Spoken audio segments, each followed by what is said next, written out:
수천 킬로미터를 여행하고 돌아오는 연어의 귀소 능력. 연어 외에도 놀라운 방향 탐지 능력을 가진 동물들에 대한 여러 사례들이 국제학술 저널에 발표되고 있습니다. 철새, 비둘기, 나비, 거북이, 고래. 이 동물들은 지구 자기장을 이용하여 자신의 위치를 파악하고 고향을 향하여 기술을 잡을 줄 안다고 합니다. 동식물이 갖고 있는 뛰어난 능력이 과연 진화로 그렇게 될 수 있었을까요? 오늘부터 창조 5째 날과 6째 날, 하나님께서 펼치신 동물 창조의 역사를 말씀드리겠습니다. 전지전능하신 하나님의 창조 역사를 시청자 여러분은 어떤 마음으로 보고 계신가요? 이 세상에서도 다 큰 어른과 어린아이는 지식이나 지혜가 크게 차이가 납니다. 그렇다면 창조주 하나님과 피조물인 사람의 지식과 지혜는 얼마나 큰 차이가 날까요? 창조와 과학에서 전해드리는 이재롱 목사님의 창세기 강해의 내용은 창조 역사를 이루신 하나님께서 알려주셨습니다. 이 시간을 통해 하나님의 창조 역사에 대한 설명을 들으실 때에 오직 하나님의 말씀을 기준으로 자신의 지식을 재정립하는 시간이 되시기 바랍니다.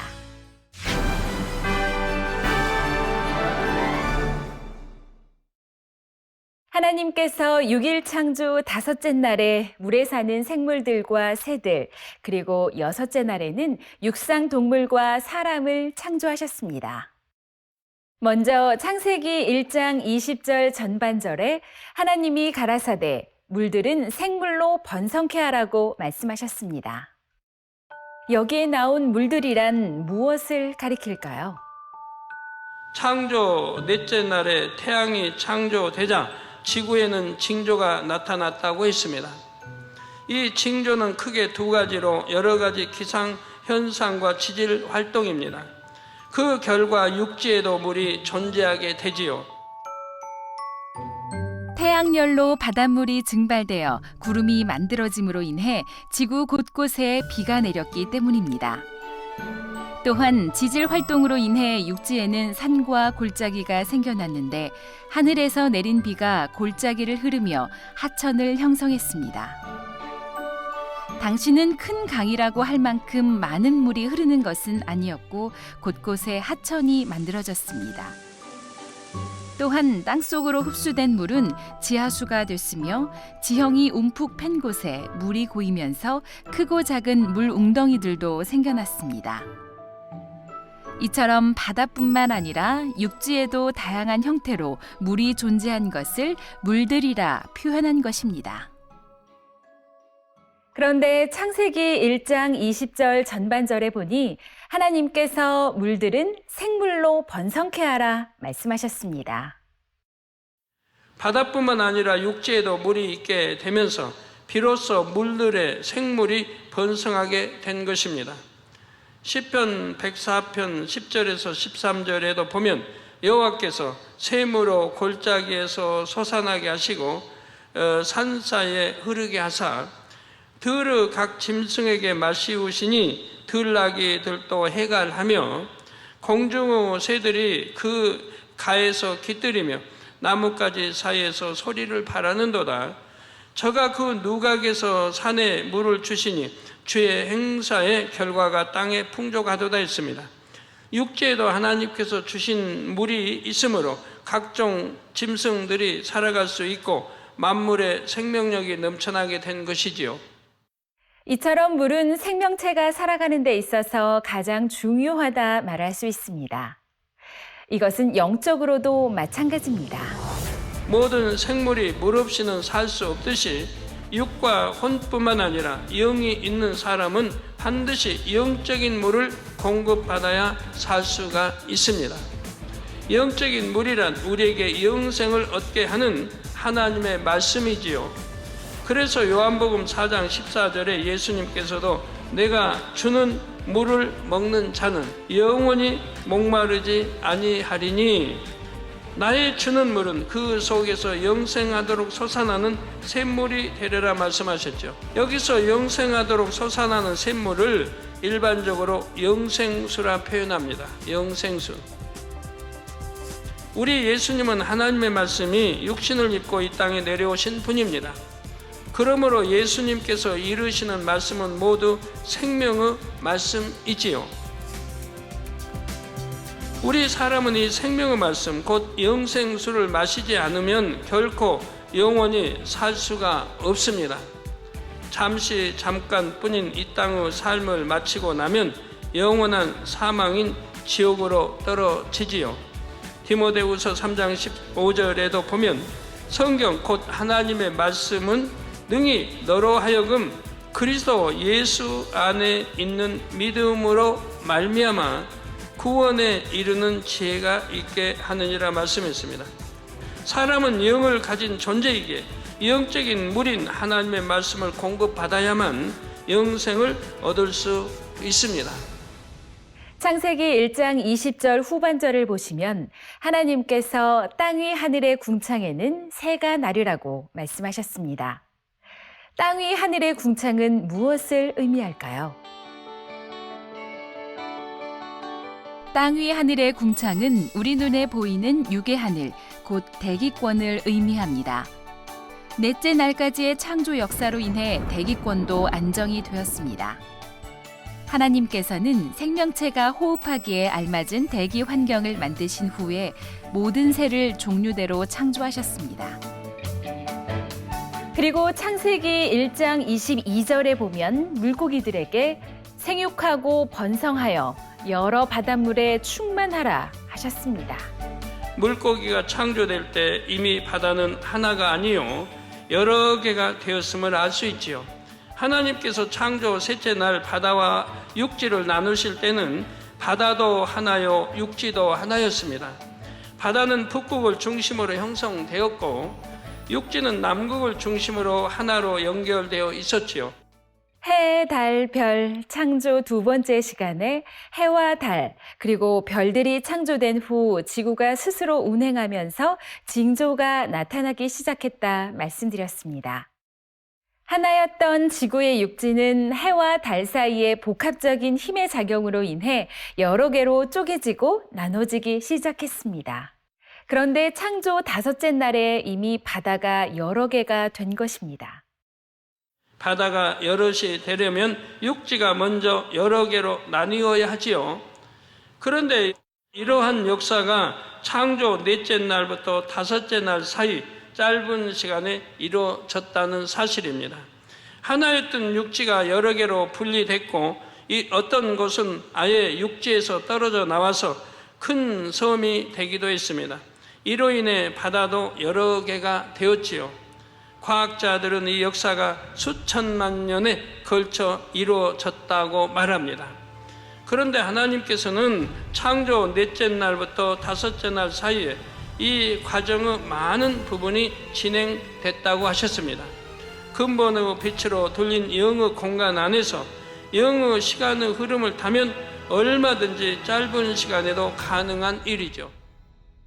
창조 다섯째 날에 바다가 여러 개가 되었지만 육지와 바다의 모양이 지금과 똑같았던 것은 아닙니다. 다만 지금처럼 5대양 6대주를 이루는 기본적인 틀이 마련된 것입니다. 하나님께서는 6일 창조 역사 동안에 인생들에게 가장 좋은 환경이 조성되도록 기본적인 틀은 정하셨습니다. 그 기본적인 틀은 오랜 세월 동안 조금씩 눈에 띄지 않게 변형되어서 지금의 모습이 되었지요.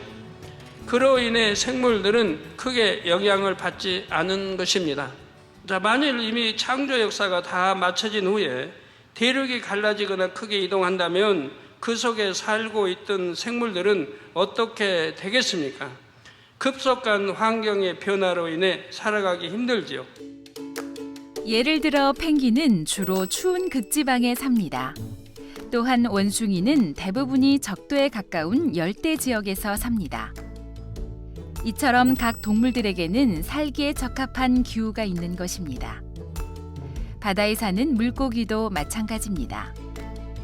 바닷물의 온도에 따라 많이 잡히는 어종이 다른 것만 봐도 알 수가 있습니다. 이처럼 모든 동물과 식물은 그들이 살기에 적합한 환경이 있습니다. 자, 이처럼 생물이 살기에 적합한 환경을 제공하는 육지와 바다의 기본적인 틀은 이미 다섯째 나르 창조 역사 전에 맞춰졌지요. 하나님이 큰 물고기와 물에서 번성하여 움직이는 모든 생물을 그 종류대로, 날개 있는 모든 새를 그 종류대로 창조하시니 하나님의 보시기에 좋았더라고 했습니다.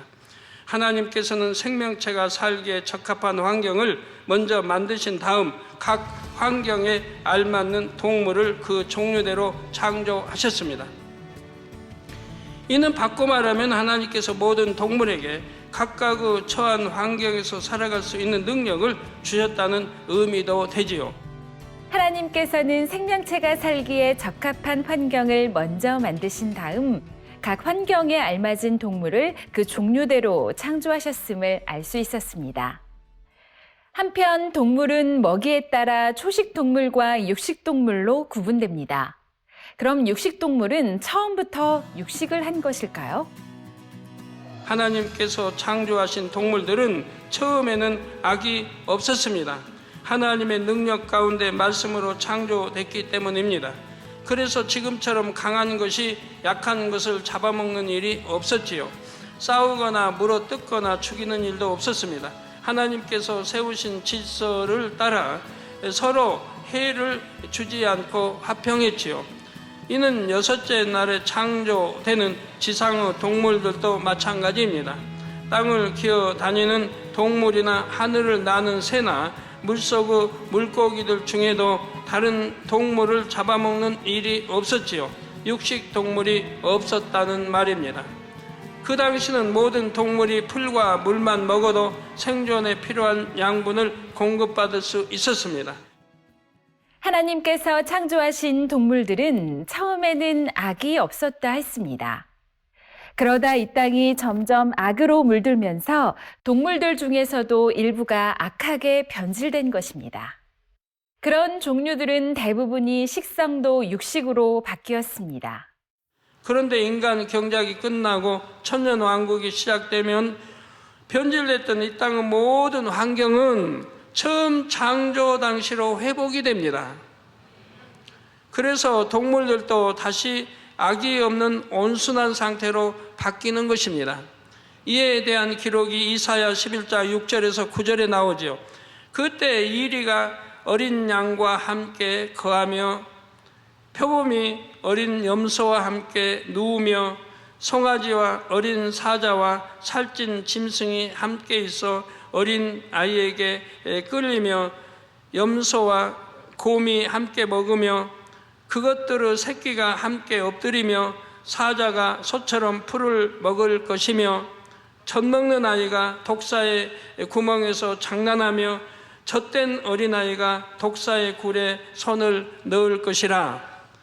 나의 거룩한 산 모든 곳에서 해됨도 없고 상함도 없을 것이니 이는 물이 바다를 덮음같이 여호와를 아는 지식이 세상에 충만할 것임이라고 했습니다. 이 말씀은 천년왕국에 대한 것이지만 하나님께서 처음 동물을 창조하셨을 때도 이와 같은 모습이었죠. 하나님께서 처음 지구를 만드셨을 때는 이처럼 악이 없었기에 참으로 평화롭고 아름다운 세상이었습니다. 하나님께서 창조하신 동물들 중 상당수가 공통적으로 갖고 있는 독특한 본능 한 가지가 있습니다. 그것은 귀소 본능이라는 것입니다. 귀소 본능이란 동물이 자신의 서식 장소나 산란, 육아를 하던 곳에서 멀리 떨어져 있는 경우 다시 그곳으로 되돌아오는 성질입니다. 제비는 우리나라에서 여름을 보내는 철새로 가을이 되면 따뜻한 남쪽으로 떠나고 반대로 기러기와 같은 겨울 철새는 우리나라에서 겨울을 보내다가 봄이 되면 북쪽으로 떠납니다. 한편 이 철새를 가지고 이런 실험을 해보았다고 합니다.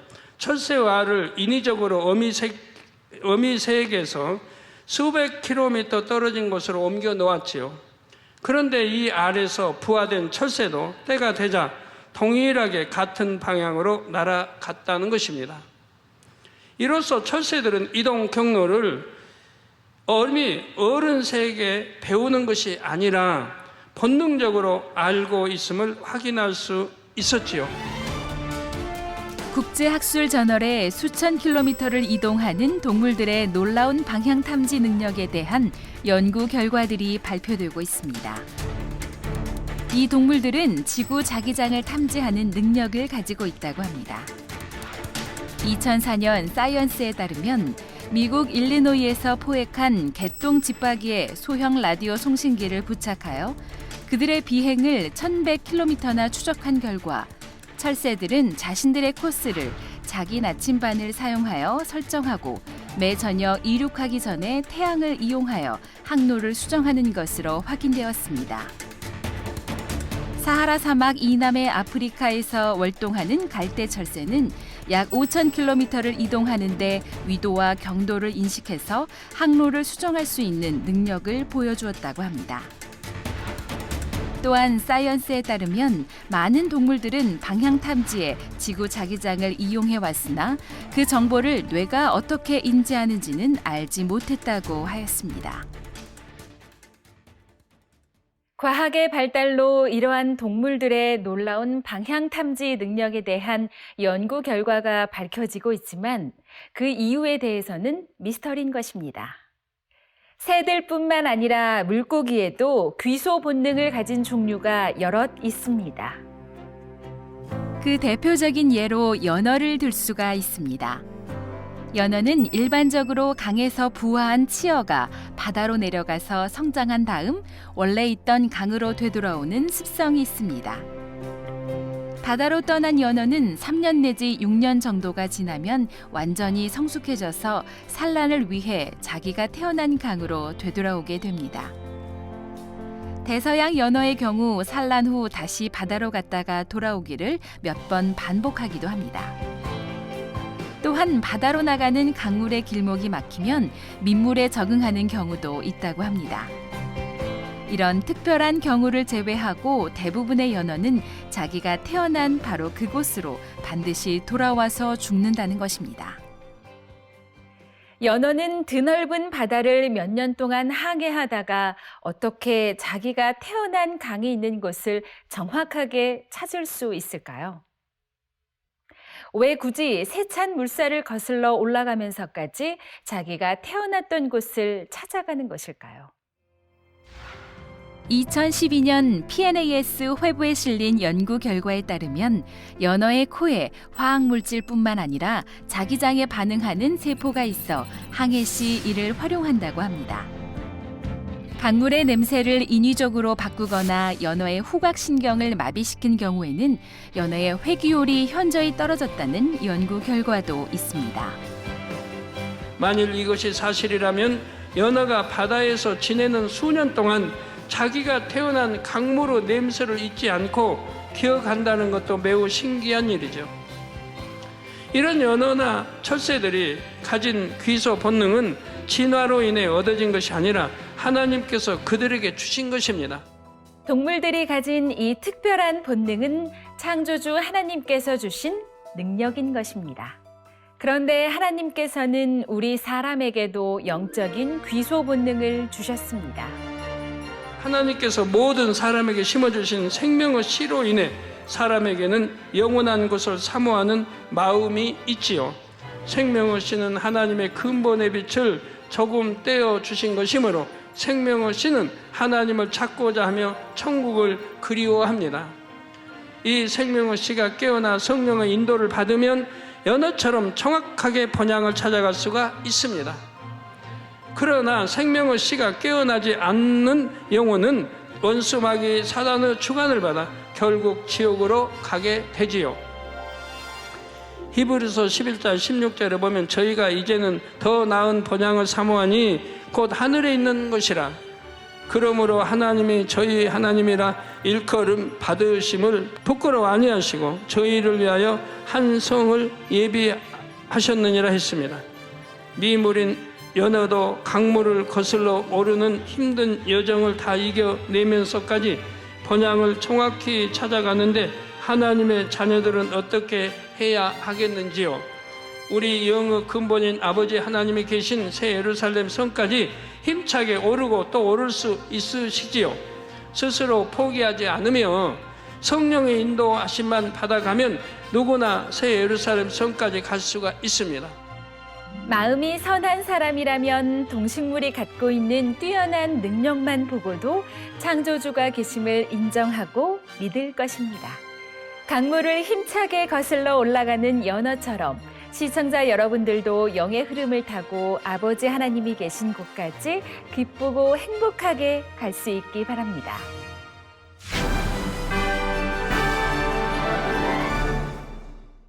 태초에 이처럼 놀라운 창조 역사를 베푸신 하나님이 바로 우리의 영의 아버지이시며 우리를 창조하셨기에 육의 아버지도 되십니다. 그러한 아버지의 자녀답게 악은 모양도 없고 선하며 능력 있는 하나님의 참 자녀로 속히 변화되시기 바랍니다. 동물이 갖고 있는 뛰어난 능력에 대해서는 다음 시간에 계속해서 전해드리겠습니다. 창조와 과학 홍수연이었습니다.